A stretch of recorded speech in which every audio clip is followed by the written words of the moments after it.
TV picture मधले hero किंवा क्रिकेटचे मॅचेस बघून आपल्यासमोर जे उभे राहिलेले जे काही कॅप्टन आणि व्हाईस कॅप्टन आणि जे काही आहेत ते, तर हे जे सगळे आहेत हे सगळे आपले खरे हिरो नाहीत.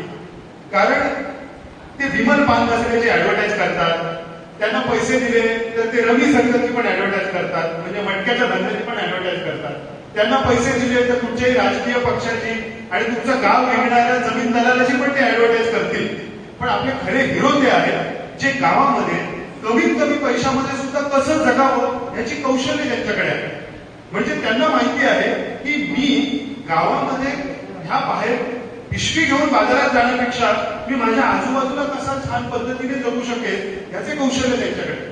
माझ्या घराचं छप्पर मीच कसं नीट करू शकेल, माझ्या घराच्या भिंती मीच कशा बांधू शकेल, माझं पाणी मीच कसं विहिरीतून आणू शकेल. आणि त्याच्यासाठी आपल्याला वाटतं की या सगळ्यासाठी पैसा खर्च करणारी माणसं म्हणजे खूप हुशार आहेत, तर ती मूर्ख आहेत आणि त्यांच्याकडे कौशल्य नाहीये म्हणून त्यांना पैशाचा आधार घ्यायला लागतो जगायला. पण ज्यांच्याकडे हे सगळं नसताना हे स्किल्स आहेत, कौशल्य आहेत, त्या माणसांना आपण मागास आणि गरीब समजतो, पण ती खऱ्या अर्थानं हुशार आणि स्वतंत्र माणसं आहेत. कारण ते पैसा करण्यासाठी कोणाची तरी गुलामी करण्याची त्यांना गरज नाही. आज कितीही मोठा टॅगलाईन लावलेला चीफ इंजिनियर का असू दे, तो रिलायन्स मध्ये टॉप क्लासचा ऑफिसर का असू दे, पण तो त्या कंपनीचा नोकर एक गुलाम आहे. तो त्याच्या आयुष्यातला बहुमोल असा वेळ हा कुठल्या तरी कंपनीची चाकरी करण्यासाठी घालवतो. ते त्याच्या जगण्याचं इप्सित नाही, ते त्याच्या जगण्याचं खरं ध्येय नाही, तरी सुद्धा तो तिथे जातो. कारण त्याला पैसा कमवून काहीतरी आयुष्य जगायचं असतं. जे पैसा कमवून कमीत कमी पैशामध्ये गावाच्या ठिकाणी राहू शकतात अशी माणसं प्रचंड हुशार आहेत आणि ही आपले रोल मॉडेल असायला हवी. दुसरे रोल मॉडेल ते असायला हवेत जे कधीही डॉक्टरकडे जात नाहीत. आज आपल्याला असं वाटतं की मोठमोठ्या हॉस्पिटल्स आले म्हणजे कोकणाचा विकास झाला, पण ते खरं चुकीचं आहे. कारण आधी कोकणामध्ये जेव्हा हॉस्पिटल्स नव्हते, जसं मल्हारने सांगितलं की आपल्याकडची झाडं, आपल्याकडचं अन्न, आपल्याकडचं पाणी हेच मुळात औषधी आहे. ह्या प्रत्येक गोष्टीमध्ये औषध आहे. कोकणाच्या जेवणात जे काही आपण मसाले वापरतोय, कोकम वापरतोय, तिरफळ वापरतोय, हळद वापरतोय, या सगळ्यामध्ये औषधीच गुणधर्म आहे. आपल्या ह्या कातळातल्या पाण्याला, तुमच्या गावामध्ये कातळाची जमीन आहे, त्या कातळाच्या लाल मातीतल्या पाण्यामध्येच काही नैसर्गिक खनिज आहे ज्याला आपण नॅचरल मिनरल म्हणतो. त्यामुळे अगदी तो काय पितो, विराट कोहली कसलं पाणी पितो 2000 रुपयाचं, त्याच्यापेक्षा मी किती चांगलं पाणी पितो ह्याच्या विषयीचा अभिमान असणं, ते मार्केटमध्ये मिळत नाही आणि ते विकत घ्यायला लागत नाही म्हणून त्याची किंमत नाही असा त्याचा अर्थ होत नाही. कारण आज मार्केटमध्ये गेल्याच्या नंतर नैसर्गिक किंवा नॅचरल किंवा ऑर्गॅनिक हे शब्द मुद्दामून मी तुमच्यासमोर बोलतोय, कारण भविष्यात जाऊन ते तुमच्या लक्षात येणार आहे की केमिकल किंवा रासायनिक खतांमुळे काय आजार होतात. आज मुंबईच्या टाटा हॉस्पिटलच्या समोर असलेली जर गर्दी आणि तिथे असलेली जर माणसं जर तुम्ही बघितली तर हजारो माणसं कॅन्सरग्रस्त आहेत या देशामध्ये. ही कॅन्सरग्रस्त देश लोक गावातली कोकणातली नाहीत, तर त्यांची गावं उद्ध्वस्त करून तिकडे मोठमोठ्या प्रकारच्या इंडस्ट्रियल फार्मिंग म्हणजे खतं मारून शेती केली गेली. त्या ठिकाणी मोठमोठे कारखाने आणले गेले, त्या ठिकाणी लोट्यासारखी MIDC आणली गेली, त्यांच्या नद्यांमध्ये प्रदूषणयुक्त पाणी मिसळलं गेलं आणि त्यातले मासे खाऊन, तिथलं अन्न खाऊन त्यांच्या शरीरामध्ये कॅन्सर निर्माण झाला. तर अशा पद्धतीचं जे काही जगणं आहे ते जगणं जगणारी लोक आपल्याला सातत्यानं भुलवत असतात. पण त्यांच्या बोलण्याकडे आपण न बळी पडता आपल्याला काय आहे ते आपल्या गावातल्या लोकांकडून ठरवायला पाहिजे. लक्षात घ्या, आपण वापरत असलेल्या नोटेवरती असलेले गांधीजी हे भारतातल्या साध्या राहणीमानाचं प्रतीक आहे. तो काही BMW घेऊन असलेला कोणी मोठा श्रीमंत व्यक्ती नव्हता. तो एक चरखा घेऊन एका छोट्याशा आश्रमामध्ये, ज्याला आपण राष्ट्रपिता म्हणतो, असा माणूस एक साधं राहणीमान जर जगतो तर आपल्यासमोर अजून मोठे आदर्श कसायला हवेत. आणि त्यांचं काम फक्त नोटेवरती नसून आपल्या आजूबाजूला असलेले गांधीजींच्या व्यक्तिमत्वासारखे जे काही लोक आहेत, भलेही त्यांना खूप माझ्यासारखं बोलता येत नसेल किंवा आपल्या शिक्षक वर्गांसारखं त्यांना चांगलं बोलण्याचं नॉलेज नसेल किंवा पुस्तकी नॉलेज नसेल, पण त्या पलीकडे त्यांना एक विचारधारा आहे, ती कदाचित त्यांना मांडता येत जरी नसली तरी तीही लक्षात घ्यायला हवी. हे सगळं जेव्हा तुम्ही लक्षात घ्याल तेव्हा तुमच्या लक्षात येईल की तुमच्या आजूबाजूला सुद्धा अशी मुलं आहेत. आज पुढच्या रांगेतल्या मुलांपेक्षा मागच्या रांगेतली जी काही मुलं असतात त्यांच्याकडे काही वेगळी कौशल्य असतात. एखाद्याला चांगलं उंच झाडावर चढता येत असतं. आज कोकणामध्ये अशी परिस्थिती आहे की नारळाच्या झाडावर चढणारा माणूस भेटत नाही, तर त्याला सुद्धा चांगली उत्तम कौशल्य असून मजुरी करणं हा सुद्धा एक चांगल्या पद्धतीचं करिअर आहे. का असू शकत नाही? कारण मिलिंद सोमण नावाचा एक नट, एक अभिनेता या कोकणाच्या हायवेवरून धावतो म्हणून त्याला पुरस्कार मिळतो, कारण तो चांगलं उत्तम त्याचं शरीर आहे म्हणून. पण मी तर म्हणतो सगळ्यात जर कोण फिट असेल या जगात तर तो नारळाच्या झाडावर माडावर चढणारा माणूस. त्याच्या इतका फिटनेस जगात कोणाचा नाही.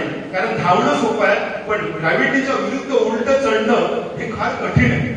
तर हे आमचे रोल मॉडेल असायला पाहिजे. त्याच्यासाठी ऍडव्हेंचर स्पोर्ट्सच्या नावाखाली आपण ऑलिम्पिक मध्ये वरवर जाणारे मल्लखांबवाले वीर बघतो, पण त्याच्याबरोबर आपल्या कोकणातल्या माडावर चढणाऱ्या माणसाला आपण गरीब समजता कामा नये. त्याच्याकडे असलेला फिटनेस लक्षात घ्यायला हवा. तो आमच्यापेक्षा 4 पैसे कमी करेल, पण 40 वर्ष जास्त जगेल. तर हे जे काही जगणं आहे ते समजून घ्यायला हवं. ते हळूहळू तुमच्या लक्षात येणार. दुसरी गोष्ट अशी आहे की आपल्याकडे उत्तम अशा पद्धतीची कौशल्य. आता तुमच्यापैकी मुलांना काही जणांना भातशेती करता येत असेल, काही जणांना वर चढून कोकमं काढता येत असतील, काही जणांना लोणचं उत्तम करता येत असेल, काही जणांना चांगले जेवण उत्तम, मुलींपैकी काही जणांना चांगला स्वयंपाक करता येत असेल. तर स्वयंपाक करणं म्हणजे अजिबात जगातला सगळ्यात सुंदर शोध म्हणजे स्वयंपाक आहे. कारण ते जर आपण माशाच्या कढीचा शोधच लागल्यानंतर तर आम्ही काय खाल्लं असतं विचार करा. माशाच्या कढीचा आणि भाताचा शोध लागला नसतं तर कोकणाची रेसिपीच तयार झाली नसती. तर हे जे काही कोकणाचं जगणं आहे, म्हणजे आपल्या आजी इतकी हुशार होती की त्या माशाच्या कधीतरी तिरफळ झाल्या त्याची काजऱ्याची फळं ह्याचा सुद्धा त्यांनी प्रयोग करून बघितला असेल ना, जो विज्ञानात तुम्हाला सांगितला नाहीये. कदाचित एक दोन जणांनी काजऱ्याची फळं करून मेले सुद्धा असतील लोक. नंतर लक्षात आलं की त्याच्यापेक्षा तिरफळ घालून बघूया, म्हणजे जरा तो हिमोस वास कमी होईल आणि चांगलं आरोग्यदायी आहे ते तिरफळ. ते एक स्पाइस आहे, मसाला आहे. अशा पद्धतीने मसाले शोधून काढले, त्यातून ज्या काही रेसिपी तयार झाल्या कोकणातल्या वेगवेगळ्या. आता तुमच्या परिसरामध्ये जर तुम्ही बघाल तर वेगवेगळ्या रेसिपी असतील, घावणे असतील, शिरवाळे असतील, आंबोळ्या असतील. हे जे काही आपल्या आंबोळ्या म्हणजे रात्रभर ते पीठ ठेवायला पाहिजे आणि त्याच्यापासून ह्याचाही शोधत आहे ना. असं कसं कळलं असं विचार करा ना तुम्ही.